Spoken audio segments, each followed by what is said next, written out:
Saudaraku,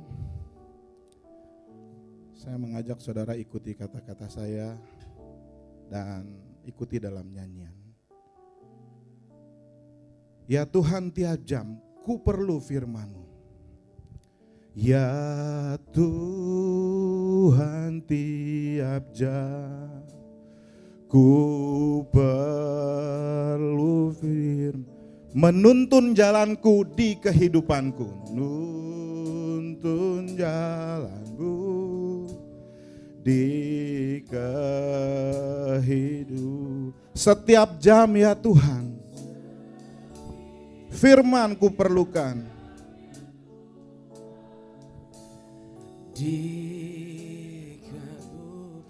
Sekarang aku datang, berfirmanlah.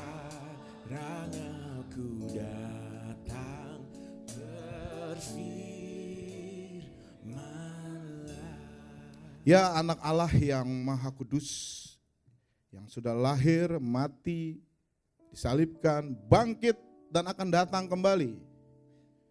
Kami memohon kepadamu, tegurlah semua ketidakkudusan dalam hati dan pikiran kami. Semua yang negatif, yang menghalangi pekerjaan Roh Kudus-Mu dalam hidup kami. Oh Bapa, biarlah Shekinah glory, kemuliaan terlihat pada hari ini. Melayang-layang di atas setiap tempat di mana nama Tuhan ditinggikan. Juga di tempat ini. Jadikanlah kami kudus sebagaimana Engkau kudus. Dan dengan penyerahan diri dan iman kami mohon sucikan hati kami kepadamu. Juga dengan firman-Mu. Kami memohon kepadamu untuk menerima semua ini hanya di dalam nama Kristus Tuhan kami. Amin. Silakan duduk Bapak Ibu Saudara. Shalom. Baik, mari kita buka Alkitab kita, firman Tuhan dari Keluaran 1 Samuel 15. Saudara-saudaraku, kita masih masuk dalam Minggu Prapaskah. Apa itu Minggu Prapaskah? Minggu di mana kita beribadah, berliturgi, ya, mempersiapkan diri kita untuk menyambut peringatan kematian dan kebangkitan Kristus.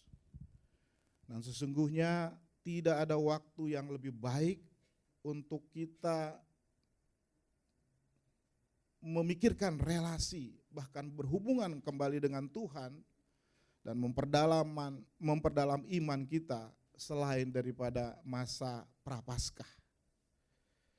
Jadi masa-masa ini kalau di Desember kita adalah Minggu Advent, sekarang ada Minggu Prapaskah di mana kita mau mendekatkan diri kepada Tuhan sambil mempersiapkan perayaan yang penuh dengan sukacita di kebangkitan Tuhan di hari Paskah. Dan pada Minggu Prapaskah yang keempat ini kita merenungkan tentang satu sikap yang Tuhan minta dan yang Tuhan teladankan kepada kita. Salib melambangkan ketaatan Tuhan Yesus. Amin. Dia taat pada kehendak Bapanya. Rasul Paulus mengatakan bahwa sekalipun dia setara dengan Allah, namun dia tidak menganggap kesetaraan itu sebagai sebuah milik yang harus dipertahankan. Tetapi dia turun dari surga menjadi manusia, bahkan menjadi seorang hamba doulos, taat sampai mati. Dan saudara-saudaraku, renungan hari ini seperti yang sudah di slide-nya dulu aja. Ya. Ketaatan sebagai wujud cinta kepada Tuhan, itu tema yang tadi sudah disebutkan. Mari kita baca satu ayat saja, saudara-saudaraku. Buka Alkitab saudara, baik buku maupun gadget, tapi yang lebih penting buka hati saudara bagi firman. Amin. Ya. Tentu kita akan membahasnya di dalam satu perikop, tapi kita tidak akan membacakannya. Kita akan membacakan ayat yang menjadi nats kita saja, yaitu ayat 22. Sudah buka semuanya? Mari kita baca sama-sama. Ya, ada juga di layar.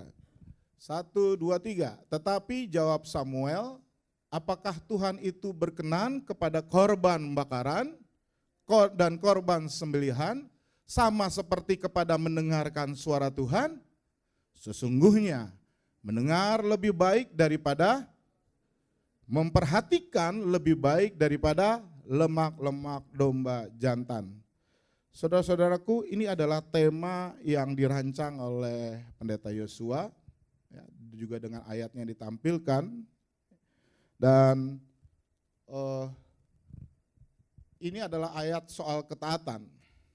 Tetapi kita mau beralih temanya sedikit sesuai dengan ayat ini dan sesuai dengan perikop yang akan kita renungkan.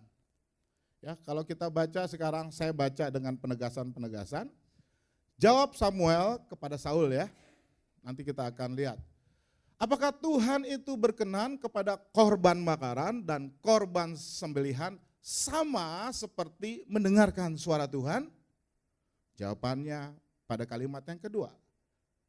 Sesungguhnya mendengarkan lebih baik daripada korban sembelihan dan memperhatikan lebih baik daripada lemak-lemak domba jantan. Sehingga dari tema ini saya mau kita beralih sedikit tema yang tadi. Dari ketaatan sebagai wujud cinta pada Tuhan, tapi berdasarkan renungan kita dikatakan ketaatan lebih baik dari ibadah. Jadi kalau tadi dalam bentuk pertanyaan ya, apakah Tuhan berkenan korban bakaran, korban sembelihan? Ini adalah cara orang Yahudi beribadah. Ya, mereka datang ke mezbah, mereka bakar korban, sembelih. Itu sama dengan mendengarkan suara Tuhan. Jawabannya yang bawahnya. Berarti jawabannya sama apa tidak? Jawabannya ada yang setuju dengan saya? Tidak. Jadi ditanya sama enggak ibadah dengan mendengarkan firman Tuhan? Lalu jawabannya dengar itu lebih baik. Mengindahkan, memperhatikan itu lebih baik daripada lemak-lemak domba jantan. Jadi jawabannya implisit tidak sama saudara-saudaraku. Ya. Jadi saudaraku, kita bisa beribadah ya, dengan menyanyi yang luar biasa, kita bisa melayani dengan skill yang luar biasa. Tetapi pada satu titik Tuhan bilang, itu enggak sama dengan ibadah yang lebih sejati, yaitu tentang apa? Tentang ketaatan kepada Tuhan. Ya. Mari saudara coba dilihat lagi Alkitabnya. Ya. Kita akan membahasnya, ya, yang apa yang dimaksud Tuhan. Tuhan bilang berarti aku lebih mengutamakan ketaatan daripada ritual ibadah. Bukan berarti ritual ibadah itu tidak penting. Tapi ketika kita beribadah setiap minggu, setiap hari, seminggu 2 kali, 3 kali, bahkan ada yang sehari bisa 2-3 kali. Kalau engkau tidak taat, maka Tuhan bilang itu enggak ada artinya. Dan di perikop ini itulah yang dilakukan oleh Raja Saul, raja pertama orang Israel. Saul itu orangnya sombong, tetapi hidupnya penuh dengan ibadah. Banyak sekali ritual ibadah yang dia lakukan. Tetapi dia enggak taat sama Tuhan. Supaya kita tahu konteksnya, mari kita baca sedikit-sedikit ya. Sampai ketemu ayat yang tadi kita baca. Boleh pindah Ujun, supaya semua bisa memperhatikan. Judulnya 1 Samuel 15 dia bilang Saul ditolak menjadi raja.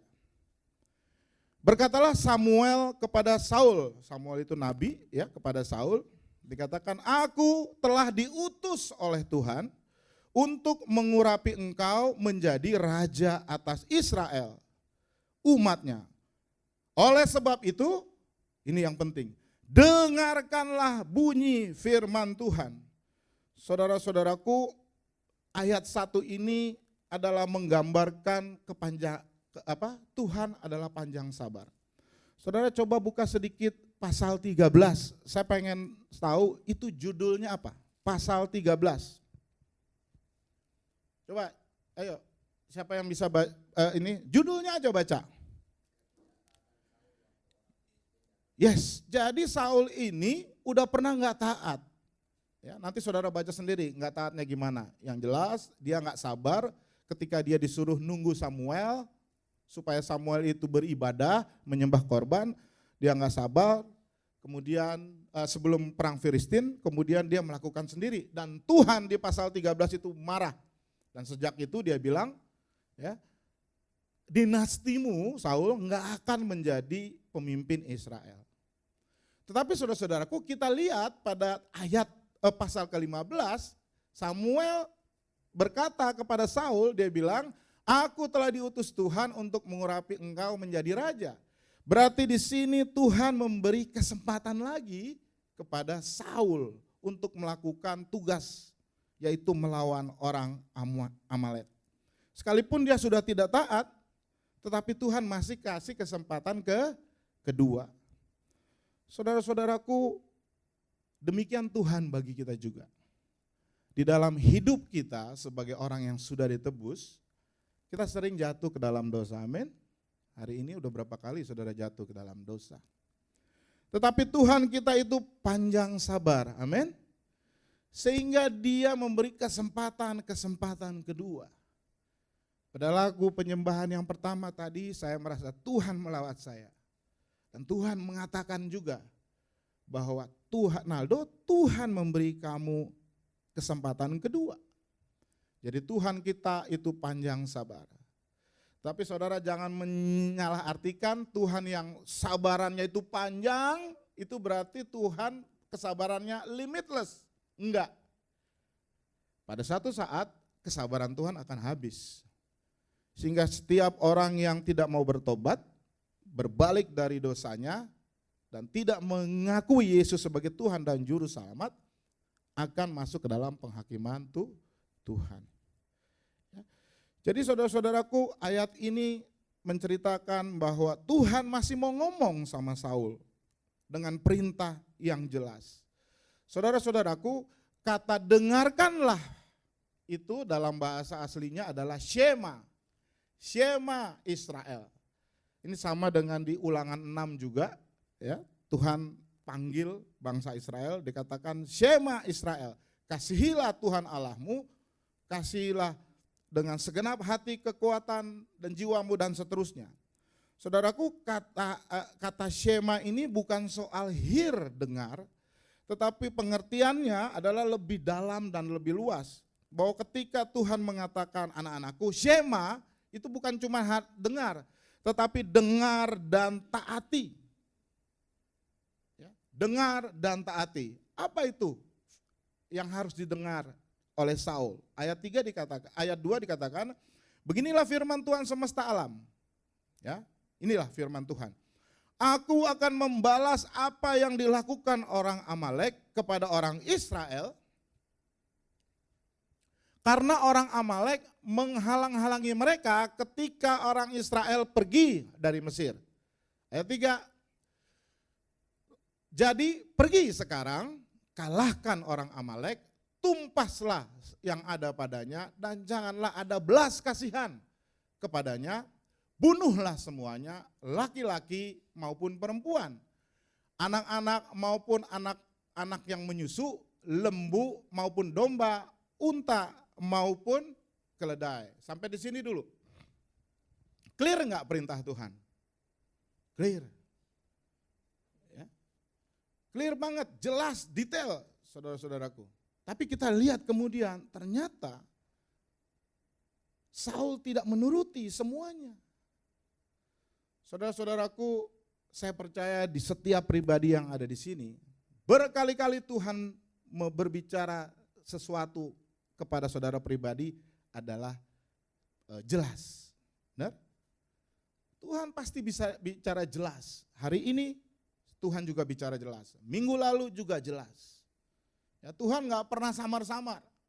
bahkan di dalam devosi kita, saat teduh kita setiap hari, Tuhan itu pasti bicara dengan jelas kepada saudara. Amin.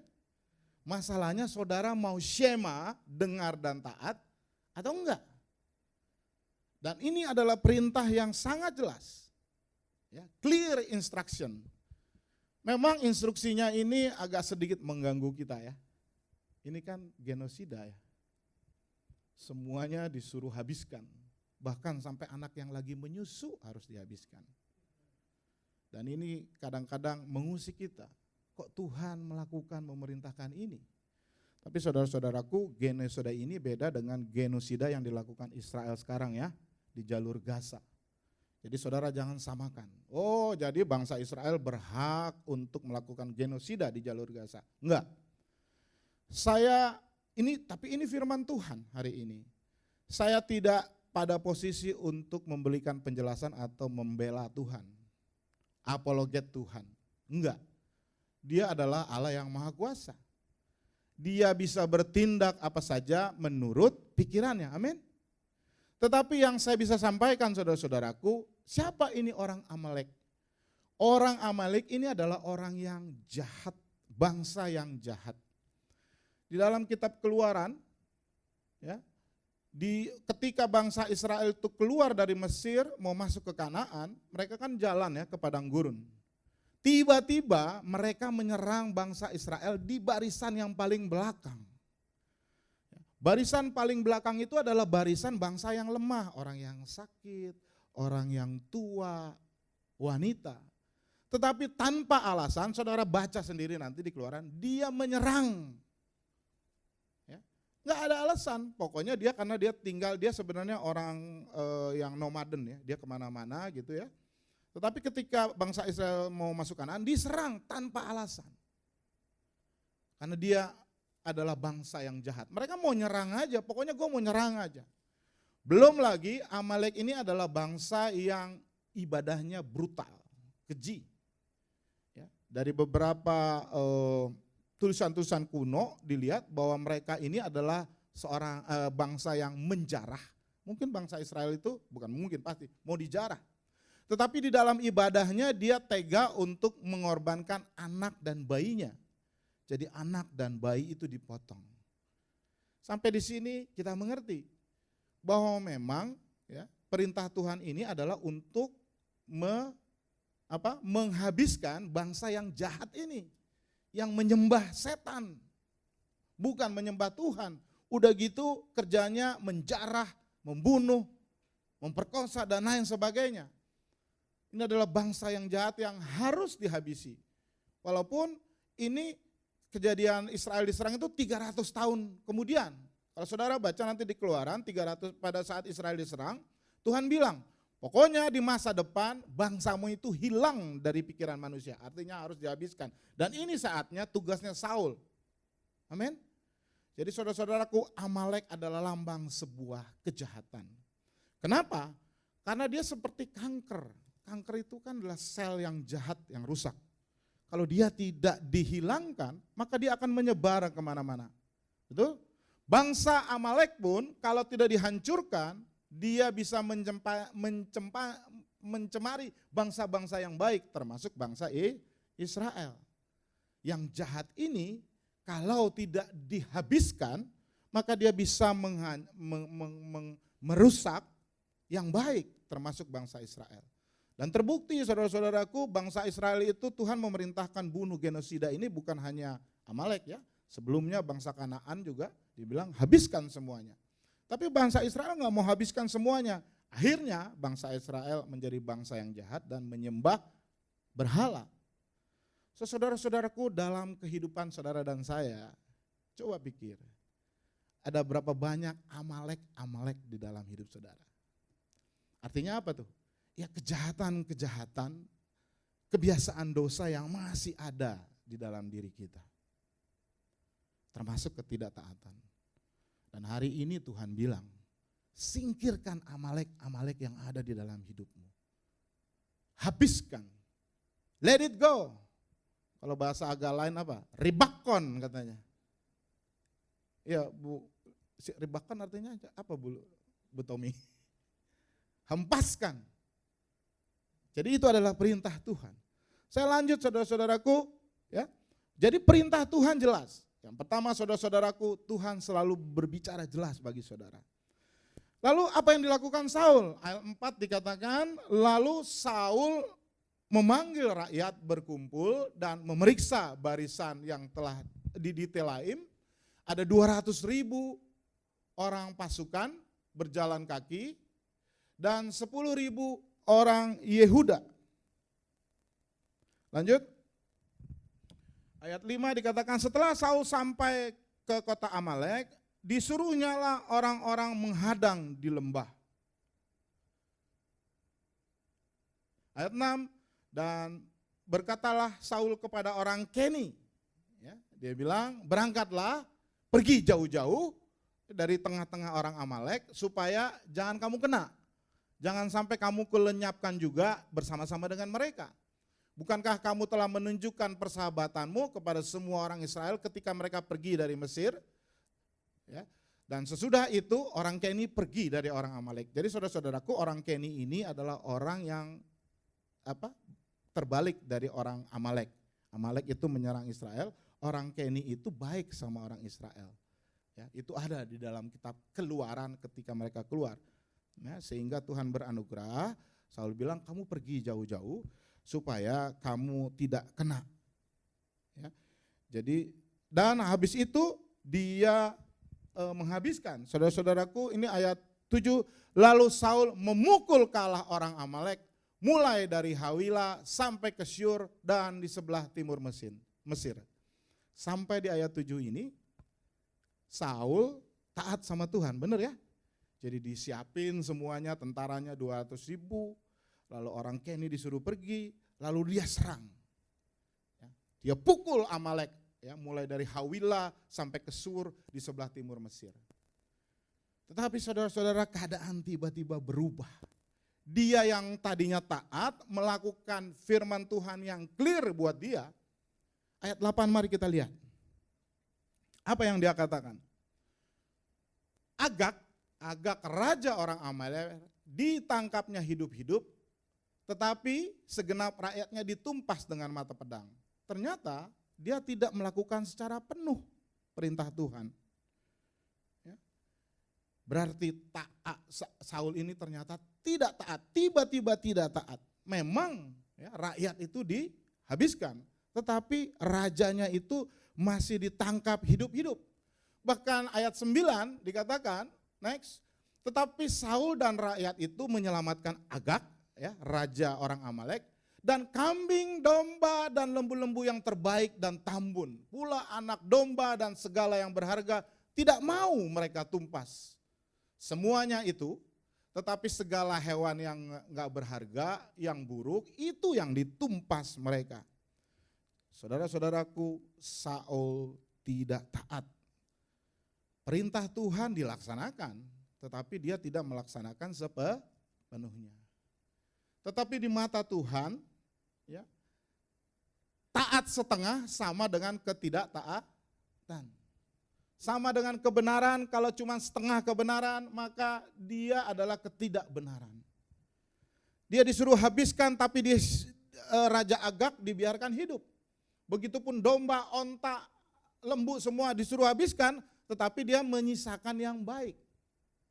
Di ayat 8 ini, Saul ternyata tidak taat kepada Tuhan. Dan dikatakan di situ, coba lihat ya, ayat 9, dikatakan yang kalimat kedua, pula anak domba dan segala yang berharga, apa kata-katanya? Enggak mau. Ini jelas-jelas pembangkangan dan pemberontakan. Tuhan suruh habiskan, ternyata mereka bukan sekedar kelewatan, tetapi benar-benar tidak mau mereka menumpas semuanya itu. Dan penyebab ketidaktaatan dari Saulus apa? Nanti kita akan lihat. Karena dia itu sombong. Karena ternyata dia tidak melaksanakan firman Tuhan dengan tulus, tapi ada ambisi pribadi.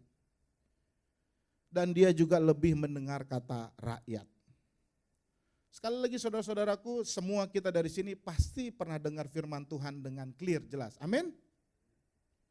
Paling enggak di setiap ibadah hari Minggu saudara dengar instruksi dari Tuhan dengan jelas melalui khotbah. Amin. Ya kecuali saudara yang main HP, pas khotbah keluar, mungkin saat itu saudara enggak dengar gitu. Tapi saya percaya walaupun begitu setiap hari pasti Tuhan kasih firman yang jelas bagi kita pribadi. Tapi pertanyaannya adalah apakah kita mau shema mendengar dan taat? Ya. Atau kita seperti Saul, kita pilih-pilih. Oh, firman ini cocok untuk saya. Saya mau taat. Tapi firman yang ini cocok buat dia, buat saya nggak cocok. Itu sama dengan setengah taat berarti tidak taat. Tuhan tegur, tapi dosa ini saya masih suka. Sama ini kan lembunya kan yang berharga ya. Yang disimpan tuh yang terbaik.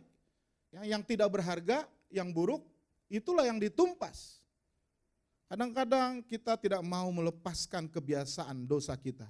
Karena kita merasa ini enak buat kita. Kita menjadi tidak taat. Saul gak mau habisi yang enak-enak. Masih disisain. Yang buruk-buruk ditumpas. Tetapi yang nikmat masih ditahan sama dia. Saudara-saudaraku, kita juga sering begitu. Kita enggak taat karena kita masih lebih senang dengan dosa, dengan kebiasaan kita. Tapi Tuhan suruh kepada kita, ribakon, buang semuanya. Jadi kita mendapat pengajaran di sini saudaraku. Dari Amalek tadi semua kejahatan dalam kehidupan kita dan ketaatan. Ketaatan itu tidak bisa setengah-setengah. Kadang-kadang kita tidak taat kenapa? Karena memang kita masih suka dengan dosa. Kadang-kadang kita pilih firman Tuhan. Lanjut saudara-saudaraku di ayat 10. Lalu datanglah firman Tuhan kepada Samuel. Jadi yang ngasih tahu ke Samuel, nabinya adalah Tuhan. Dia katakan begini, Tuhan bilang gini, aku menyesal karena aku telah menjadikan Saul raja. Kenapa? Karena ia telah berbalik daripadaku dan tidak melaksanakan firmanku. Dia melaksanakan, tapi melaksanakannya cuma setengah-setengah, betul? Ada yang tidak dia laksanakan karena maunya dia. Karena dia tidak mau menuruti. Dan mendengar itu, Samuel sakit hati, gundah gulana. Dan malam itu di rumahnya dia menangis, dia berteriak, dia berseru-seru kepada Tuhan semalaman. Lalu besok paginya dia pergi. Dikatakan lalu dia pergi pagi-pagi untuk bertemu dengan Saul. Ya. Tapi terus orang-orang di tempat Saul dia bilang Saul lagi pergi. Dia pergi ke Karmel. Ya, dan telah, lanjut, dia katakan ayat 13, ngecet. Ketika Samuel sampai kepada Saul, akhirnya ketemu juga dia dengan Saul, terus dia berkata kepada Saul, Saul yang ngomong ke dia, wah ketemu Saul. Lalu Saul bilang apa? Diberkatilah kiranya engkau oleh Tuhan. Aku telah melaksanakan firman Tuhan. Bohong. Benar enggak? Pembohong nih orang. Udah gitu kata-katanya juga rohani. Ya. Ayat 13 dulu, jangan ya, diberkatilah kiranya 12 kepotong tadi. Oke, enggak apa-apa kita lihat. Diberkati kiranya engkau Tuhan. Saudara-saudaraku, orang yang tidak taat sama Tuhan, ternyata itu bisa omongannya rohani. Betul? Setiap hari kata-katanya holy. Praise God, Tuhan Yesus baik. Kamu hidup diberkati Tuhan, amin, amin. Tapi sebenarnya dia adalah pembohong.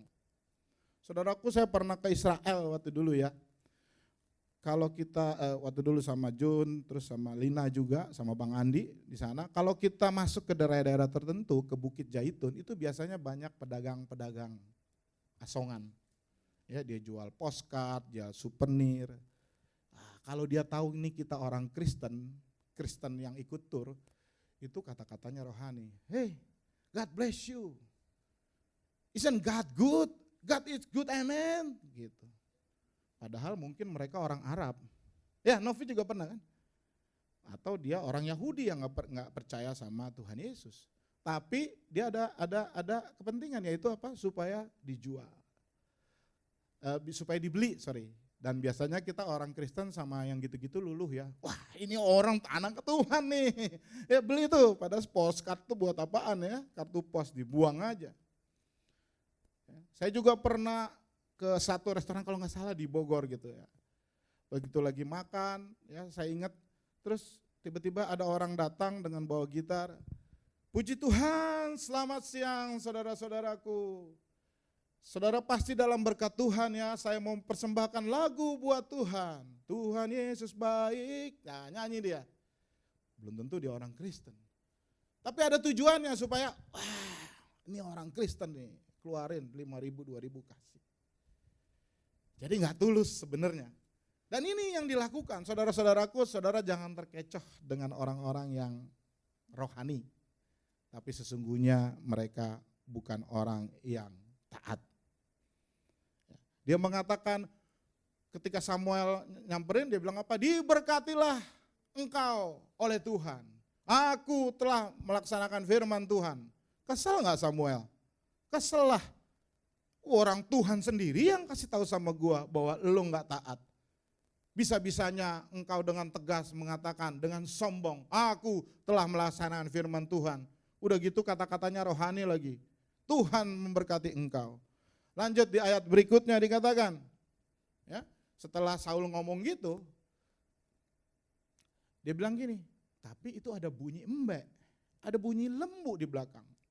Kalau begitu, bunyi apa itu? Apakah bunyi kambing domba yang sampai ke telingaku?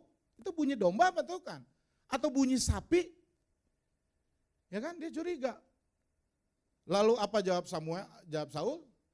Semuanya itu benar dibawa dari orang Amalek. Nah ngaku loh, bahwa engkau tidak menghabiskan semuanya, tapi kamu ambil dari orang Amalek. Tetapi dia menyalahkan orang lain. Dibilang apa? Sebab rakyat menyelamatkan kambing, domba, dan lembu-lembu yang terbaik, berarti dia nyalahin orang, betul ya? Rakyat itu maksudnya adalah tentara Israel yang dia bawa, yang 200.000 itu. Saudara-saudaraku, Saul ini adalah pemimpin, raja Israel, diurapi oleh Tuhan lagi oleh Nabi Samuel. Di mana-mana yang namanya leader itu punya follower, namanya juga follower, berarti followernya yang memfollow apa yang diinstruksikan oleh leadernya, benar? Ya, jadi apapun maunya rakyat, harusnya sebagai leader dia bisa hambat dong. Ayo kita bawa nih. Ini lembunya kurus, kering, tulangnya ada, buang. Tapi yang bagus ayo kita bawa. Sebagai leader harusnya dia bisa, jangan, karena perintah Tuhan harus tumpaskan semuanya. Tetapi supaya dia dihargai oleh pasukannya, supaya dia tidak kehilangan muka, dia biarkan. Padahal itu berarti membangkang kepada pemerintah Tuhan, perintahan Tuhan. Amin. Lalu dia ngeles lagi. Dia bilang apa? Kambing, domba, dan lembu yang terbaik dengan maksud untuk mempersembahkan korban kepada Tuhan Allahmu. Tapi selebihnya kami tumpas. Lagi-lagi dia menjawab dengan rohani.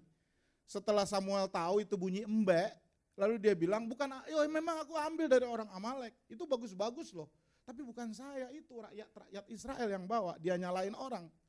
Dan juga itu sebenarnya mau kita bawa, lalu kita persembahkan kepada Tuhan Allah. Saudara-saudaraku, ini adalah respons Saul ketika dia ditegur. Kata-katanya rohani, dia sombong, ya, dia bilang, aku sudah melakukan firman Tuhan, enggak merasa bersalah. Ya, ada enggak penyesalan di sini? Oh ya sorry saya salah, enggak ada. Bahkan malah bangga. Saul ngeles, dia bilang rakyat yang bawa semuanya itu. Saudaraku sampai di sini ayat 15, apakah Saul taat kepada Tuhan? Tolong dijawab. Tidak. Udah nggak taat, sombong lagi. Udah sombong, sesumbar kata-kata rohani. Saudara-saudaraku, Zaman sekarang juga ada orang yang terkenal ya, yang sebenarnya saya dulu salut sama dia. Dan setiap ngomong orang pemerintahan nih ya, selalu ngomongnya tentang Tuhan, nggak pernah tidak melibatkan atau menyebut kata-kata Tuhan di dalam setiap argumentasinya, ngomongnya tegas. Lu tahu ya kalau Tuhan begini-begini dan selalu sebut Tuhan. Seolah-olah dia adalah orang yang saleh. Tetapi ternyata kemudian dia bercerai dengan istrinya. Katanya Tuhan, dia tahu nggak di Maleakhi Tuhan bilang, aku benci perceraian. Berbicara tinggi dan sombong. Bahkan ketika dia ditanya, kenapa kamu bercerai? Termasuk pendeta-pendeta di kampus saya, itu menegur dia. Tetapi dia jawabnya rohani, dia bikin alasan, dia sombong. Dan itu adalah ciri-ciri orang yang tidak taat. Terlalu banyak orang yang mengatakan dia taat Tuhan padahal dia enggak taat Tuhan. Dan demikian dia sama dengan Paulus, dia adalah orang yang berbohong. Dan saat ini saudara-saudaraku, kita berada di dalam sebuah budaya yang suka bohong. Kalau saudara lihat apalagi zaman politik ini, banyak orang-orang yang bohong demi kepentingannya. Oleh karenanya saudara-saudaraku sebagai orang Kristen hati-hati. Jangan sampai kita menjadi sama dengan dunia ini. Tetapi kita justru harus menggarami orang lain. Ya. Ayat berikutnya ayat 16. Ya, lalu berkatalah Samuel kepadanya.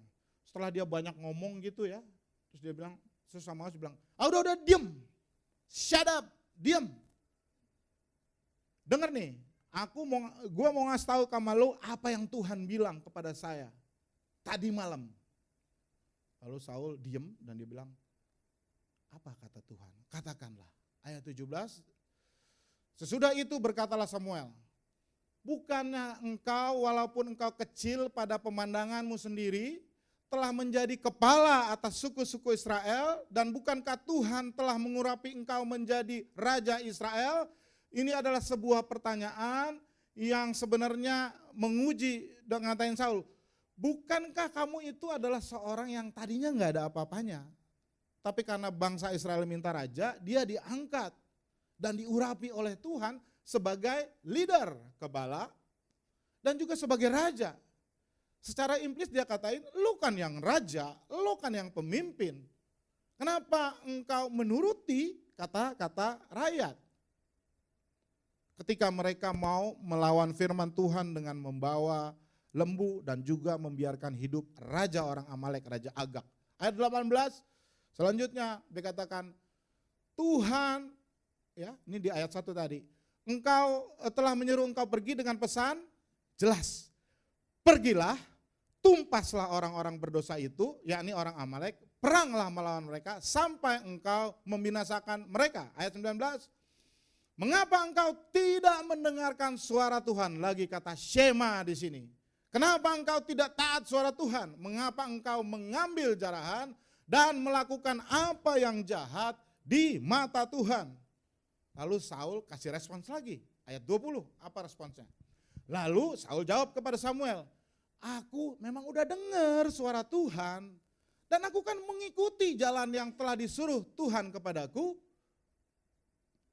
Bohong dia, benar nggak? Dia nggak suruh, dia ngaku lagi, aku bawa Agag, raja orang Amalek, tetapi orang Amalek itu sendiri kutumpas. Lagi-lagi dia ngeles, udah dibilang kamu nggak taat, tetapi dia ngeles, dia bilang, aku dengar suara Tuhan, aku ikuti, liar, bohong.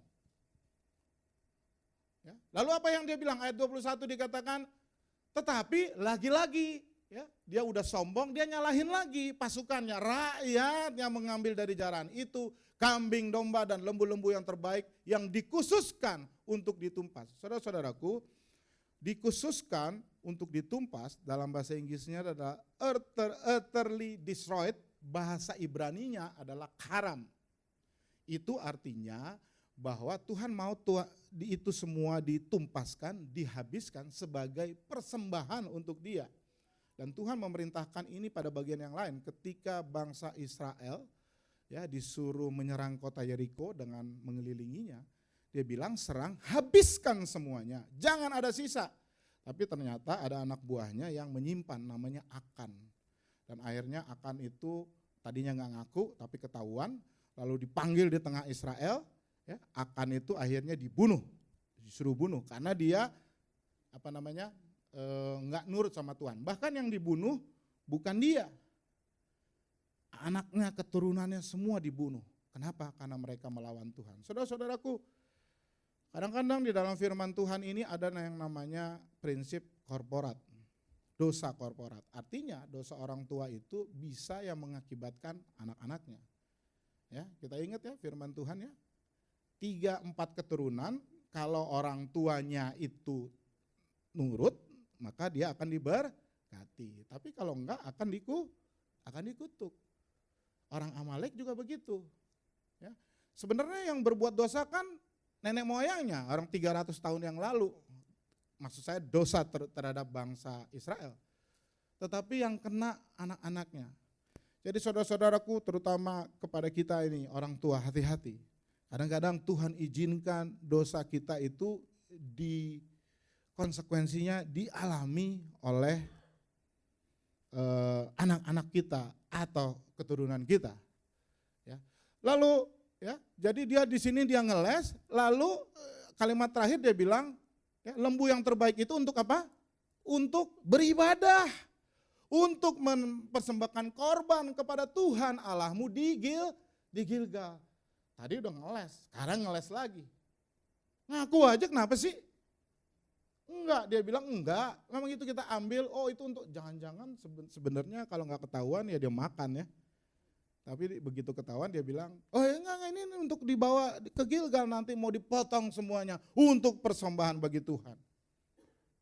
Lagi Samuel dalam hatinya, bohong lu, pembohong lu. Nih dengaran nih katanya Samuel. Coba ayat 22, ini ayat kita tadi.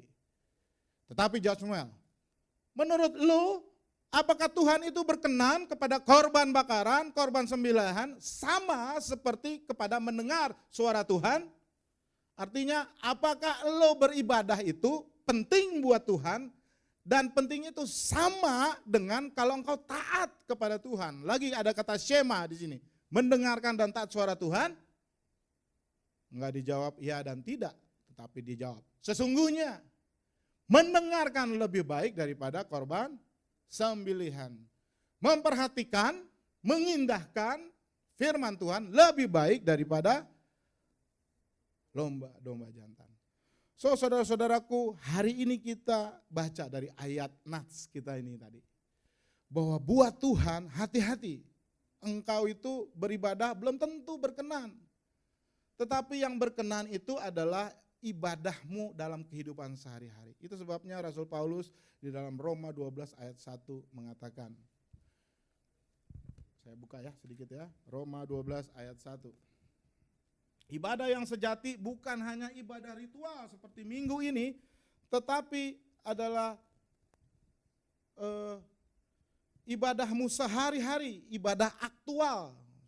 Ingat ya, belakangnya al, ibadah ritual atau ibadah aktual. Dan Tuhan lebih berkenan kepada ibadah yang aktual daripada ibadah yang ritual. Bukan berarti ibadah ritual itu tidak penting.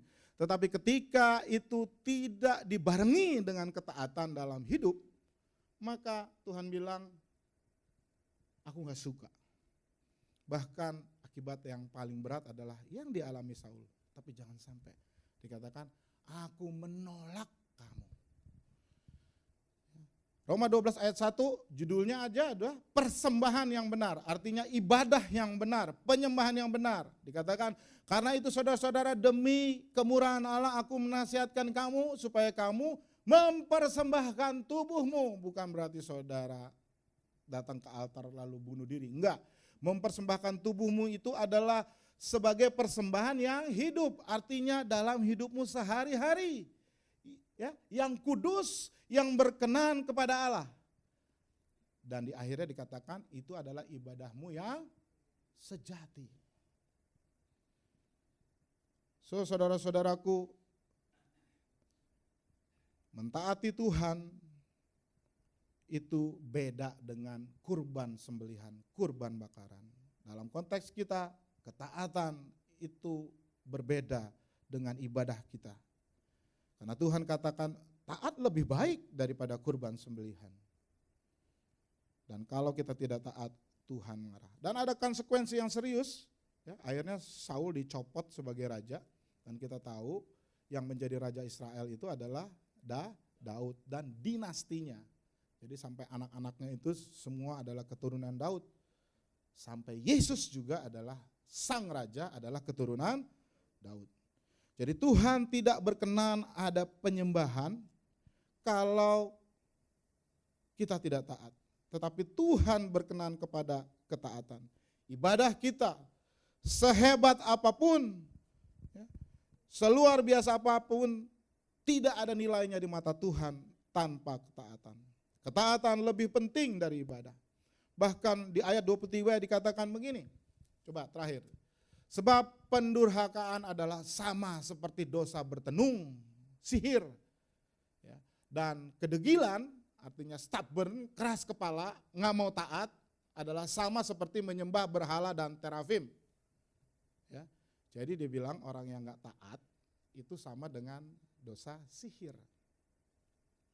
Ya, orang yang tambeng itu sama dengan menyembah berhala.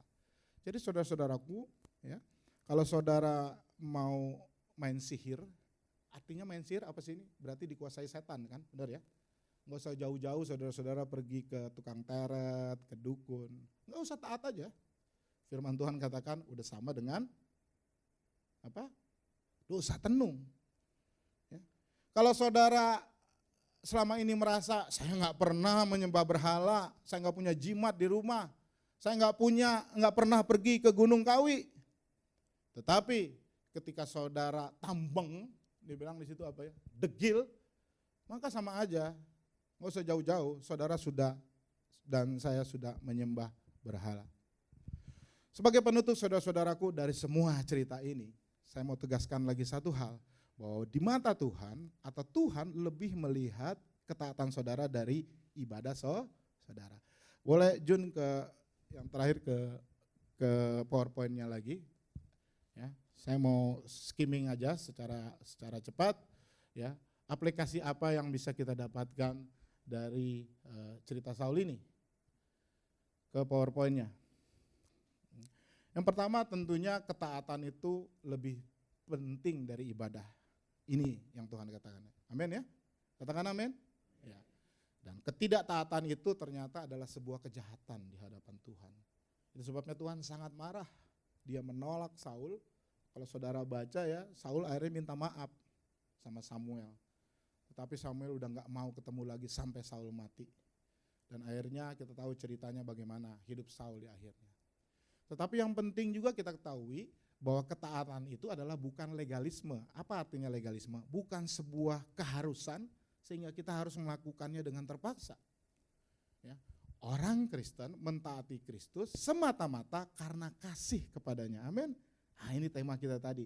Ketaatan kita adalah wujud cinta kasih kita pada Tuhan Yesus. Dan Tuhan Yesus sendiri yang bilang di dalam Yohanes 14 ayat 21. Dia katakan, barang siapa memegang perintahku dan melakukannya, dialah yang mengasihi aku. Dan barang siapa mengasihi aku, ia akan dikasihi oleh Bapakku, dan aku pun akan mengasihi dia dan akan menyatakan diriku kepadanya. Jadi ini, ketaatan kita itu bukan legalisme. Tetapi ketaatan kita bukan sebuah kewajiban, tetapi adalah sebuah kesukaan. Betul? Kita bukan taat untuk diselamatkan, tetapi kita taat karena sudah diselamatkan. Itu adalah sukacita kita. Ya, sehingga ini tadi tema kita, ketaatan adalah wujud cinta kepada Tuhan. Lalu berikutnya adalah kenapa orang tidak taat? Kita pelajari tadi, pertama karena dia tidak, mungkin dia cinta Tuhan tapi dia enggak takut Tuhan. Sementara cinta Tuhan dan takut Tuhan itu harus berbarengan. Ya. Ada juga karena ambisi pribadi. Dia punya ambisi tertentu dalam hidup. Ya. Sama seperti kita kadang-kadang karena kita punya ambisi pribadi. Bahkan kadang-kadang ada orang Kristen yang mau mengorbankan imannya demi mendapatkan jabatan. Demi mendapatkan suami yang pangkatnya tinggi atau mendapatkan istri yang kaya. Ya, jadi karena ambisi pribadi orang bersedia untuk tidak taat. Atau ya karena gue mau aja, sombong, ego. Bahkan terhadap Tuhan seperti yang dilakukan oleh Saul. Dan kadang-kadang juga dia lebih dengar kata-kata orang lain. Ketika rakyat bilang, udah kita bawa aja ini bagus banget. Dia ngikutin. Padahal firman Tuhan bilang, gak boleh. Kadang-kadang kita juga gak enakan. Kita lebih dengar nasihat dari orang, dari manusia. Supaya kita dihargai. Atau yang terakhir juga karena kita susah melepaskan, menghempaskan dosa yang enak-enak. Itu alasan orang tidak taat. Dan Tuhan katakan percuma kamu ibadah kalau tidak taat. Berikutnya dosa apa? Dosa yang sangat sama dengan tidak taat itu adalah dosa tenung tadi, dosa sihir. Ini berarti adalah orang yang setan. Iblis tahu nggak? Iblis itu kan tadinya malaikat ya, yang namanya Lucifer. Dia menjadi iblis karena apa? Karena tidak taat sama Tuhan. Lalu dia diusir. Ya. Dan juga sama dengan dosa penyembahan berhala. Jadi seperti saya bilang ya, saudara jangan nggak usah jauh-jauh mau menyembah berhala. Cukup tidak taat saja, saudara sudah Tuhan anggap menyembah berhala. Karena menyembah berhala itu kan sebenarnya gini ya, dalam bahasa Inggrisnya itu kan idolatry. Benar ya? Idolatry arti kata dasarnya adalah idol. Indonesian idol, apalagi American idol atau idola. Penyembahan berhala adalah kalau ada yang lain dalam hidup kita menjadi idola kita lebih daripada Tuhan. Nah, sekarang apa idola-idola saudara? Sehingga saudara sebenarnya sedang menyembah berhala. Ya. Apa akibatnya? Samuel ditolak Tuhan, jangan sampai kita ditolak Tuhan dan enggak mengalami janji-janji Tuhan. Ya. Dan tadi juga kita belajar, Tuhan itu panjang sabar tetapi bukan limitless. Berarti ada satu titik Tuhan kesabarannya sudah habis. Tetapi selama Tuhan masih memberi kesempatan, masih panjang sabar, maka ketika kita sadar kita tidak taat, kembalilah ke jalan Tuhan. Dan saudara harus pahami juga bahwa Tuhan itu janji-janjinya itu conditional, bergantung pada ketaatan kita. Dia katakan di Keluaran 23 yang pertama, jika engkau sungguh-sungguh mendengarkan syema perkataannya dan melakukan segala yang kufirmankan, maka aku akan memusuhi musuhmu. Ya, akan melawan lawanmu.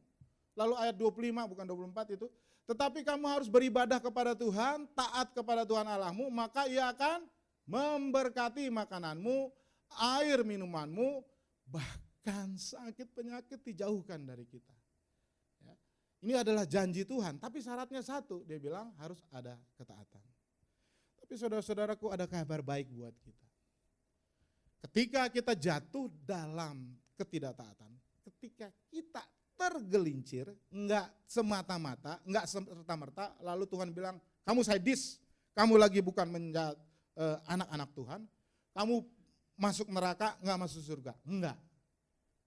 Semua dosa apapun, kecuali dosa menghujat Roh Kudus, itu sudah ditanggung oleh Tuhan di kayu salib. Sehingga ketika kita tergelincir, ya, sadar atau tidak sadar jatuh, saudara jangan berkecil hati. Saudara enggak didiskualifikasi.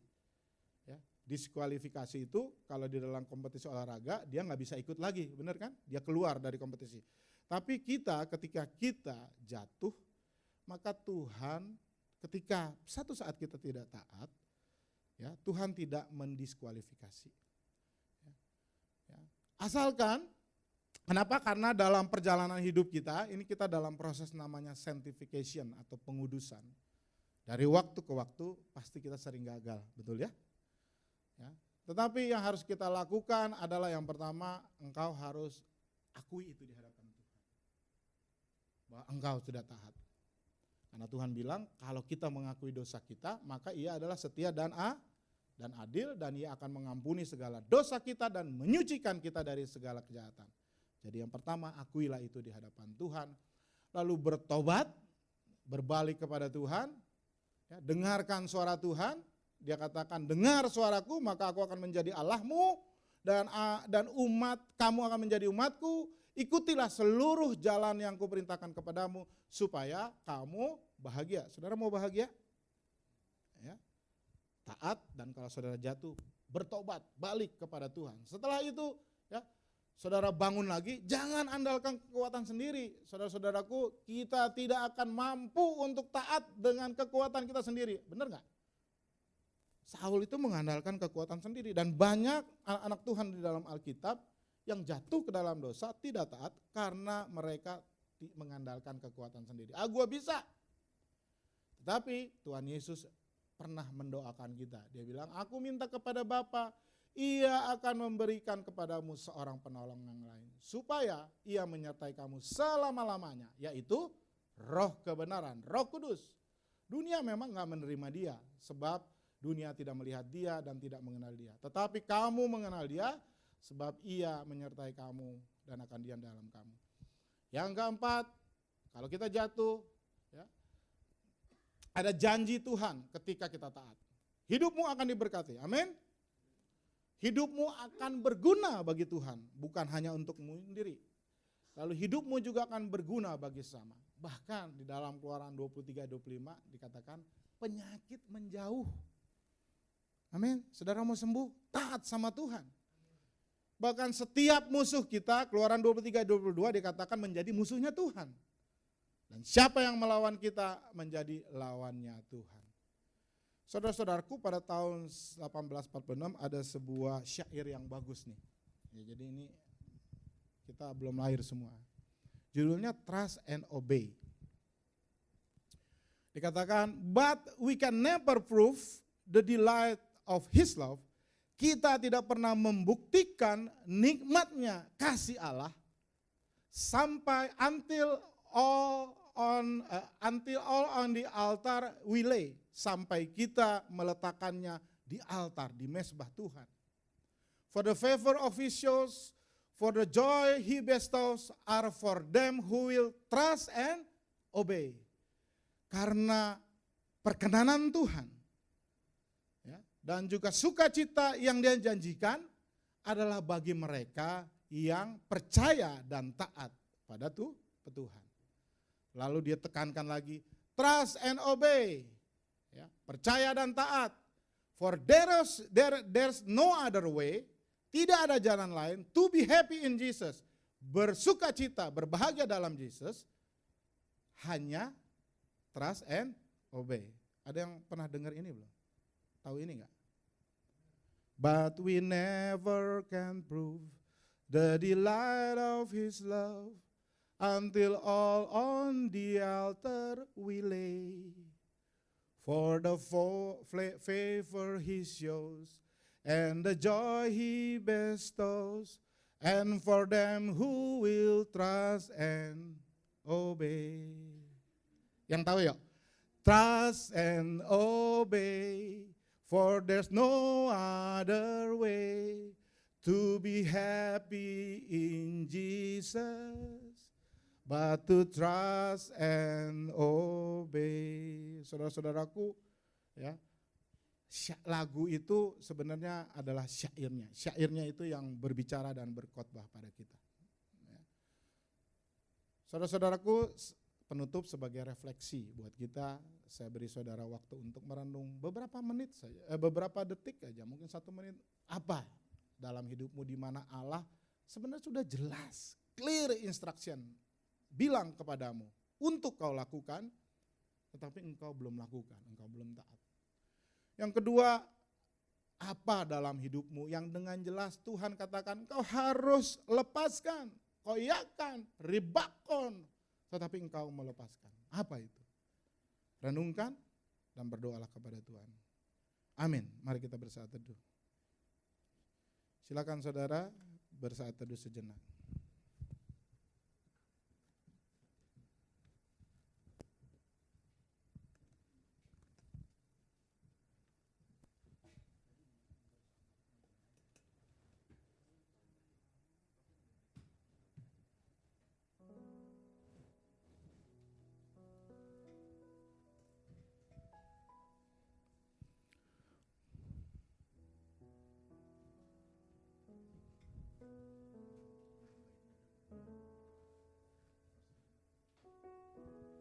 Haleluya.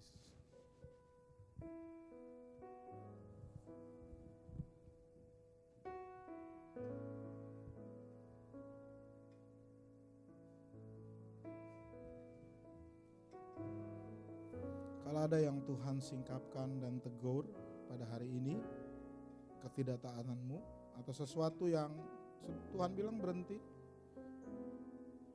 akui Tuhan, akui kepada Tuhan saat ini. Kembalilah kepada Tuhan. Supaya kita beribadah tiap minggu, bahkan setiap hari gak sia-sia. Karena Tuhan memandang ketaatan sebagai sesuatu yang lebih penting buat Dia. Biarlah Roh Kudus yang menolong kita untuk selalu mengejar ketaatan dalam hidup kita. Bersama Roh Kudus kita boleh melakukan yang benar. Bersamamu Bapa, ku lewati semua perkenananmu yang teguhkan hatiku. Engkau yang bertindak, memberi pertolongan,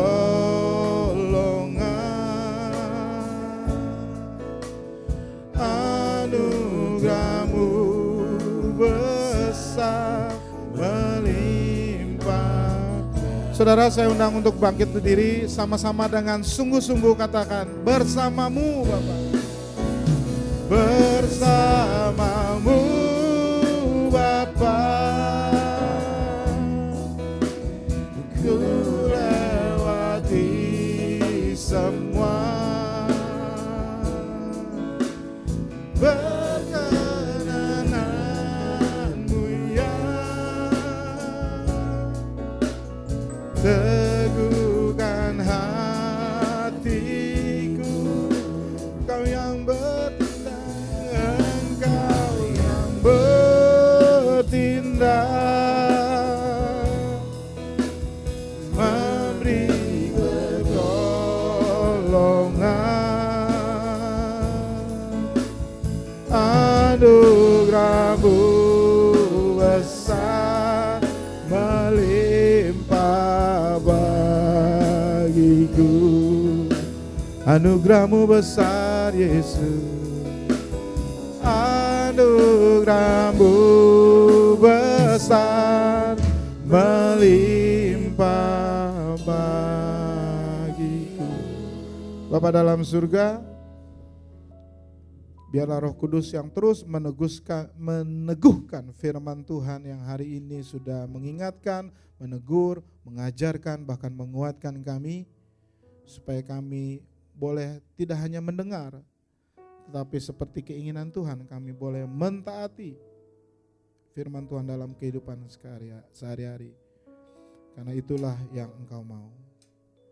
Kuatkan setiap anak-anak Tuhan di dalam menjalani kehidupannya sehari-hari untuk senantiasa dengar-dengaran akan firman Tuhan dan taat. Karena sesungguhnya kami sedang dalam proses penyucian ya Bapak. Sampai saatnya kami boleh dikuduskan sempurna pada saat Yesus kembali datang ke dunia ini. Hanya oleh karena Tuhan Yesus Kristus Juru Selamat kami. Amin.